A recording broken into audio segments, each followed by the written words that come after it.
My main hope with this is that I wanna monetize YouTube, right? I thought this might be a good way to do it.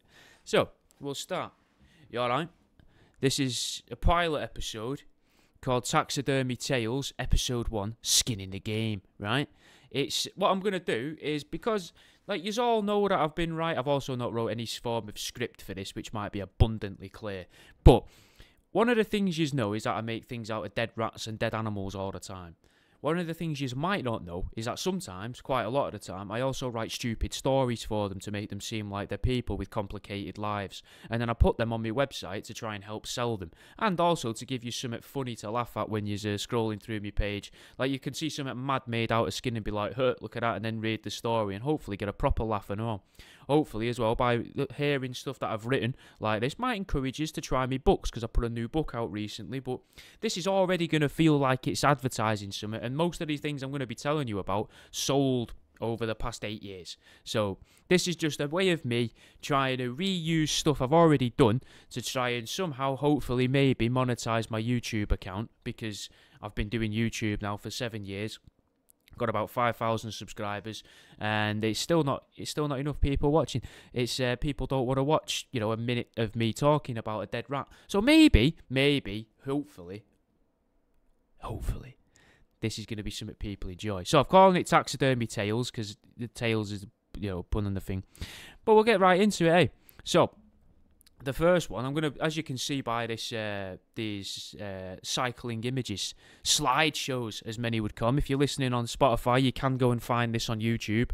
This will be put out at the same time, hopefully, maybe give or take an hour, because for some reason my podcast host exists in a time zone that doesn't exist in the real world, which is really irritating. But again, I'm getting sidetracked, and I don't want to be doing that. This is a slideshow of ball flickers, and I have thrown in one little extra at the end, just as a little teaser, maybe for a next episode. So, the first one, we got Abby the ball flicker, and she was made from duckling skin. And Abby's story goes like this. Abby is a brilliant singer. Every Thursday, she does a little bit of illegal busking next to a local industrial estate, but she's always done before 7 p.m, just in time for the new episode of her favourite radio show, Truth Seeking. As soon as the show is finished, she'll write a new song. Usually, they're about the many forklift drivers she's been watching at the industrial estate. There was a crowdfunder in 2014 to help set up a speed dating night for her to be able to meet a forklift driver.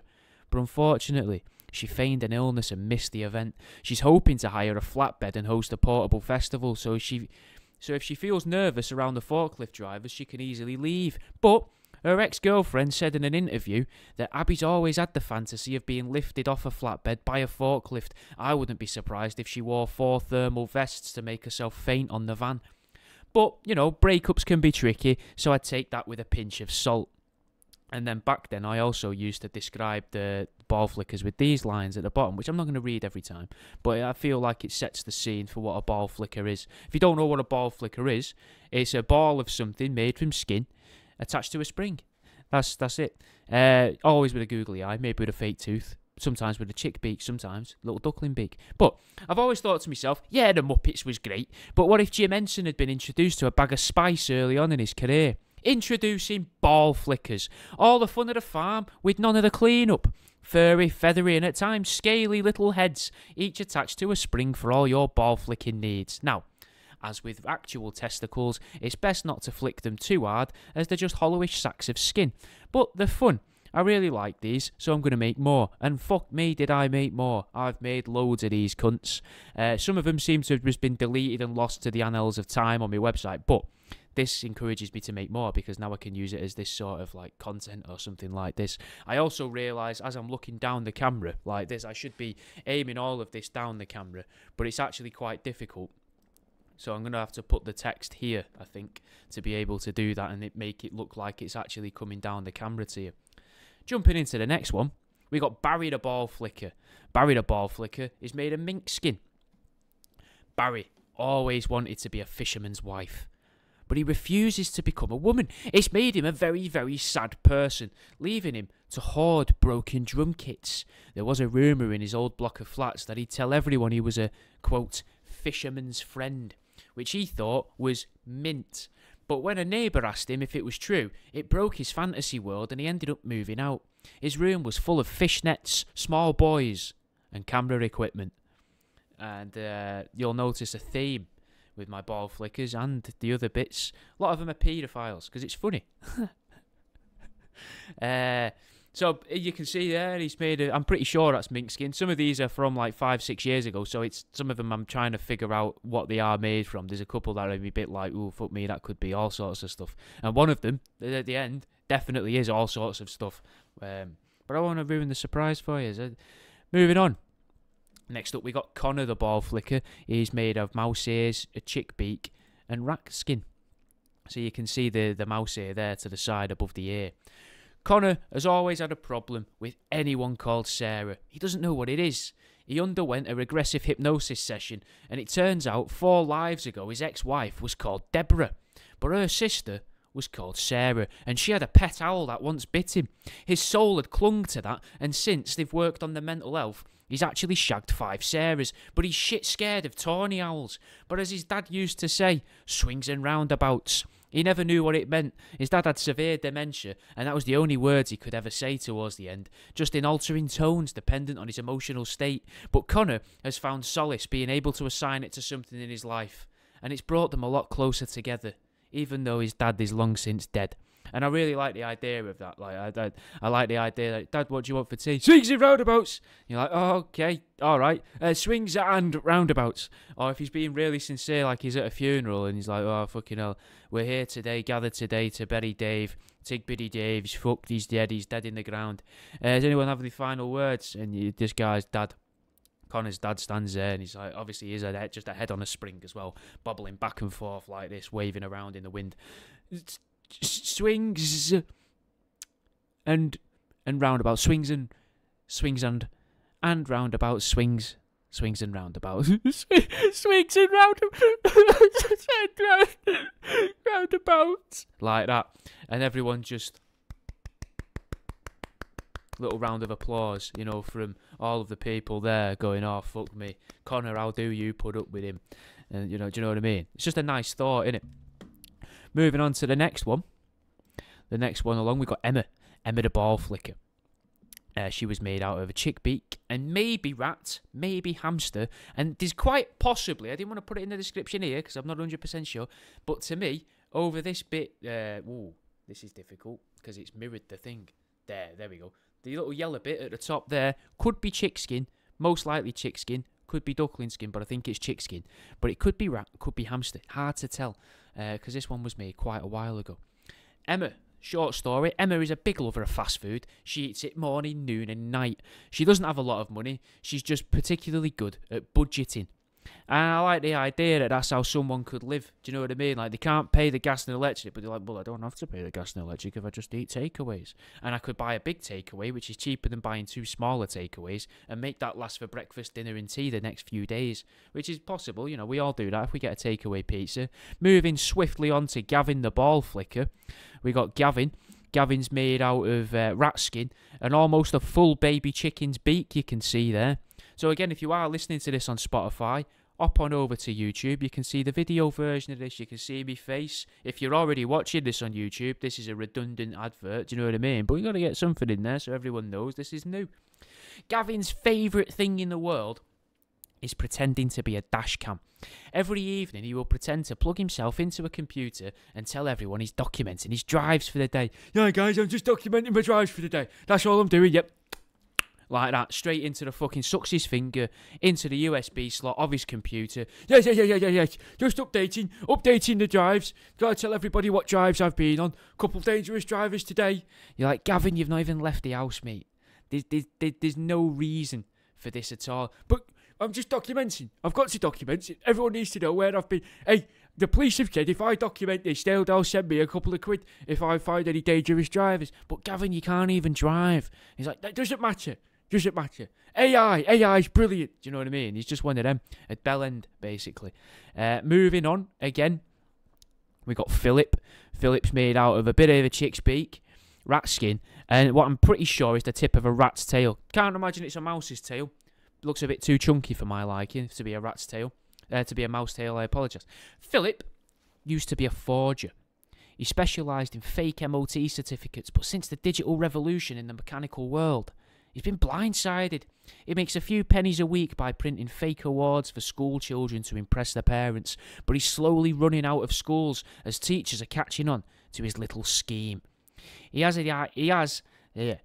his eyes set on developing a new industry in cycling proficiency, but he just needs a cash injection to afford the paper with the correct thickness. And if anyone's ever dealt with printers and paper, we all know what that's like to get the right paper thickness. Fucking nightmare. Get that GSM right. Fucking, you know what I mean? I don't know if we'll ever do any follow-ups to these, these people. What would be interesting to know, for me, for my brain, I'd be very interested to know if I ever end up repeating myself in any of these descriptions, because I very much write them without really paying attention to a word I'm writing, which is what's mint about it to me. Like, this is like, I come up with these as like, I just go, I need to write something, so I'll just make up that he was a forger, he was making fake MOT certificates. I don't know how or why. A lot of people say I'd love to get inside your brain. Maybe this is a means of you getting inside my brain for seeing and understanding how my brain works and how I work around the taxidermy. Moving on to Willie the ball flicker. He was made from a bit of mink skin and duckling skin. Now, Willie is a lover. Willie loves to be held. Sometimes you might even catch Willie serenading the birds back. His mum used to bully him about it as a kid because she was slightly deranged. She always believed that he was trying to patronise the songbirds because he would purposely whistle out of tune. Willie says it's because he didn't want to get the birds' hopes up, but Willie's mum says he was trying to come across as easy to the birds by trying to appear ugly. And I do like the idea that Willie's mum is like, look, if you're going to try and fuck these thrushes, you need to at least be a good whistler. If you're whistling out of tune, these birds aren't going to want to have sex with you, Willie. They're never even going to, you're never going to, I don't know, I'm not even sure what a thrush does. I don't think it's like fish. I know that fish have to come on each other's eggs to be able to do that. I think birds physically have sex, don't they? So Willie would have to slick it up a blue tit or whatever. But which, I wouldn't suggest. No one should be doing that. But Willie's not real. Willie's a ball flicker, so that's okay to say. And his mum didn't want him coming across as easy. And then little see, they're going to be short, these, which is nice. This is Sandra. Now Sandra's a portrait. A portrait is something a bit different to a ball flicker. I'll introduce you to the idea of a portrait.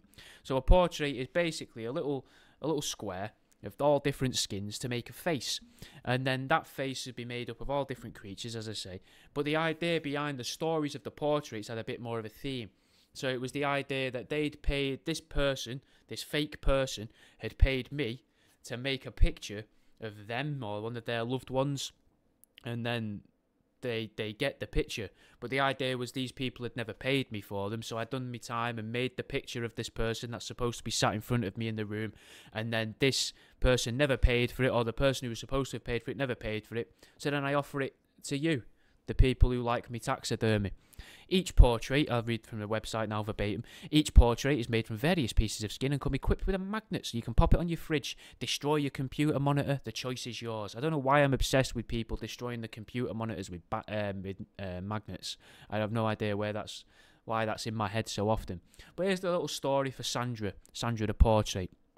As you can see, Sandra is made out of a rat, mouse, bit of duckling. The duckling's like above the teeth.